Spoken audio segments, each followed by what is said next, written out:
တန်းတာရတတတညအိမ်မက်ထဲကိုရောက်လာတဲ့သူတအောင်မင်းတမြင့်မြင့်ငွေကျွမ်းမြိုက်ရင်မှာပူတအောင်နွင်းမဆုံဝေး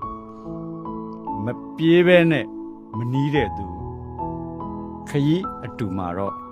တလန်းစီကွယ်တမြင်တန်းတလွမ်းဟိုတောင်တန်းစီမိုးအညို့မှာမင်းအတွက်စိုးလို့ပူစေကျေးဇူးတင်ပါတယ်